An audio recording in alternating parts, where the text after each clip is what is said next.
La Cancillería de Ecuador aseguró que el presidente Noboa ordenó a la policía ingresar a la embajada mexicana porque tenía información de que el ex vicepresidente planeaba fugarse. Un hecho que provocó el cese de las relaciones diplomáticas entre ambos países y que será analizado en instancias internacionales como la OEA y la Corte de La Haya. Para hablar más del tema, lo que significa esta operación de la policía ecuatoriana, estamos aquí en el estudio con Paz Milet, académica del Instituto de Estudios Internacionales de la Universidad de Chile. Paz, un gusto tenerte en Canal 24 Horas. ¿Cómo te va? Hola, muy buenos días. A ver, entendamos un poco, lo decía en la presentación, Paz, las explicaciones que entregan desde Ecuador, porque muchas veces en otros países ha ocurrido que ciertos personajes locales, o a veces no locales, yo recordaba el caso de Julian Assange, por diversas razones se cobijan en una embajada. ¿Tienen asidero las explicaciones del gobierno ecuatoriano? Bueno, los argumentos de Ecuador van por dos líneas, ¿no? No hay que olvidar que anteriormente se habían producido una serie de declaraciones de AMLO y el gobierno de Ecuador había declarado persona non grata a la embajadora de México en Ecuador. México había enviado un avión y según Ecuador había indicios de que en ese avión también escaparía el ex vicepresidente de Correa y también de Lenín Moreno. No hay que olvidar que él sale cuando es vicepresidente de Lenín Moreno. Lenín Moreno en un principio era aliado de Correa, después sabemos lo que pasó. Exactamente. Entonces, el gran cuestionamiento es decir, bueno, pero el salvoconducto dependía del gobierno ecuatoriano. ¿Por qué Ecuador no confía en que frente a una negativa a un salvoconducto, esa huida no se produciría, ¿no? Él no saldría al país. Y la verdad es que hay un antecedente de una ex ministra de Correa que estaba en la embajada argentina y huyó hacia Venezuela.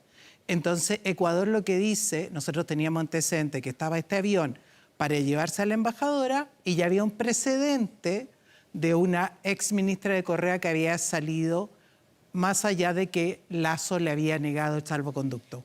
¿Pero justifica esto? Porque claro, hay tratados internacionales, hay harta literatura internacional respecto a que esto, por lo menos yo no recuerdo en muchas décadas que esto haya ocurrido, que un gobierno invada porque es una invasión al final una embajada. Nada justifica la irrupción en la embajada, ni menos en las condiciones en que se desarrolló. Noboa tenía todavía capacidad, tenía otros argumentos, tenía otros ámbitos para poder desarrollar, ¿no es cierto?, y maniobrar y no irrumpir de esa manera en la embajada utilizando la fuerza pública, ni menos actuando así contra el personal diplomático de México.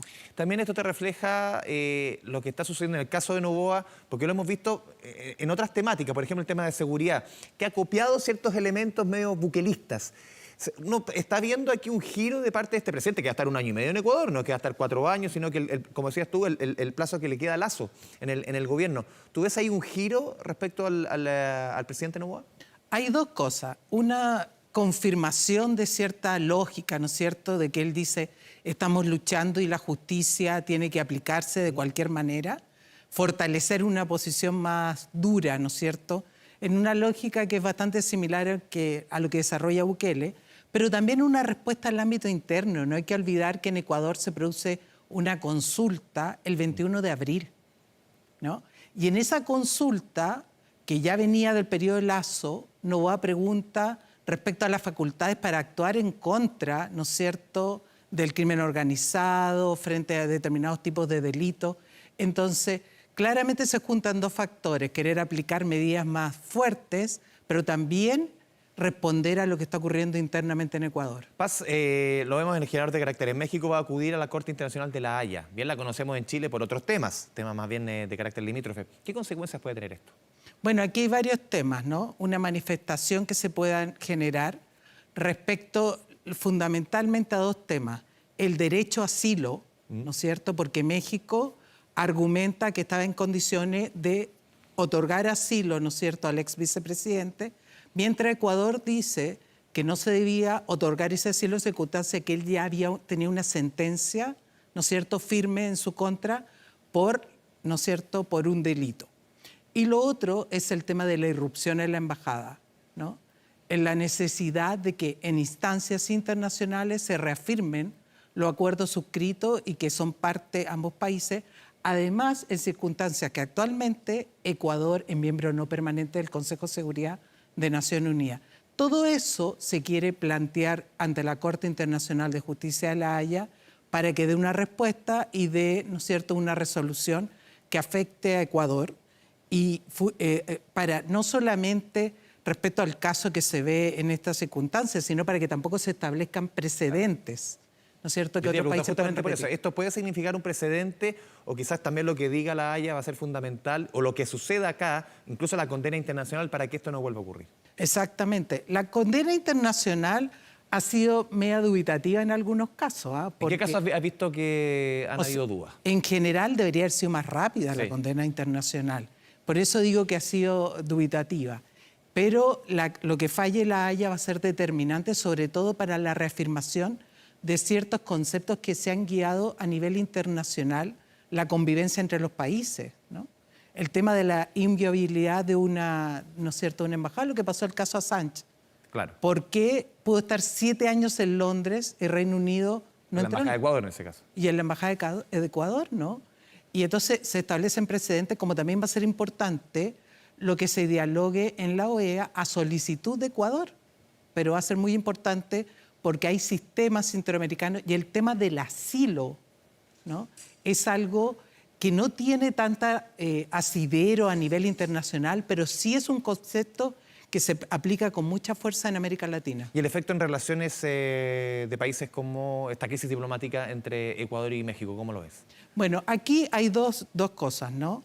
Se espera que de alguna manera ya se rompió relaciones diplomáticas, pero que haya ciertas señales de acercamiento propiciadas incluso por otros países o puede ser a través de instancias como los buenos oficios del secretario general de la OEA.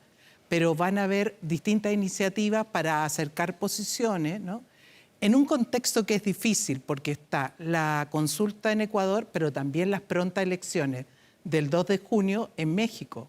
Y aquí este caso, más allá de la vía diplomática, tiene importantes repercusiones a nivel político en ambos países. No es contradictorio, claro, son gobiernos distintos. Tú mencionabas el tema de Assange, que él está refugiado 7 años en la Embajada de Ecuador en Londres. Estaba el gobierno de Rafael Correa, que el mismo país que hoy día está reclamando este caso fue el que cobijó 7 años a Sánchez. ¿No es contradictorio o al final definitivamente uno tiene que decir son gobiernos distintos y ahí está la explicación? Son gobiernos distintos, pero también son reacciones distintas frente a determinadas acciones, ¿no? Noboa argumenta que hay una serie de antecedentes y fundamentalmente la reacción más fuerte de él cuando declara persona non grata a la embajadora es cuando AMLO se manifiesta respecto, ¿no es cierto?, al asesinato del candidato presidencial. De Villavicencio. De Villavicencio, Fernando Villavicencio, cuando dice que fue algo planeado para de alguna manera afectar la candidatura del correísmo y llevar a Noboa al poder. Entonces, hay distintas reacciones, hay diferencias entre los distintos gobiernos de Ecuador, pero también hay ciertos antecedentes frontales de ciertas nociones que plantea Noboa que no se habían producido antes, como intervención directa en política de los estados. Sí, Paz, hemos visto durante las últimas décadas prácticamente en varios países de gobiernos derechamente populistas, de izquierda, de derecha, que al final las reglas les importan un comino. ¿Puede suceder que en esos mismos países y en otros que vayan cayendo en esta tentación populista, este tipo de maniobra, este tipo de situaciones se repita? Eso es algo que se quiere evitar con una acción fuerte en la Corte Internacional de Justicia, la Haya, porque sin duda es algo que puede ocurrir, ¿no es cierto? Y hay un proceso internacional de descrédito del multilateralismo, ¿no?, a raíz de diversos factores, como por ejemplo la incapacidad de la ONU de actuar en el caso de Gaza, ¿no?, o del tema de Ucrania. Entonces se quiere dar ciertas señales importantes desde el ámbito multilateral, no solo un interés de México, sino acompañado por otros países, para que estos hechos no vuelvan a ocurrir a futuro. Y por último, Paz, ¿cómo analiza la posición de Chile en este tema? Yo creo que Chile actuó como debía hacerlo, con una condena inmediata frente a la violación de la Embajada de México y la acción en contra, ¿no es cierto?, del personal de la Embajada, que eso no puede ocurrir en ninguna circunstancia. Paz Milet, muchas gracias por este espacio con Canal 24 Horas. Gracias a ustedes. Buen día. Nos vamos a la pausa, 11 de la mañana con 32 minutos.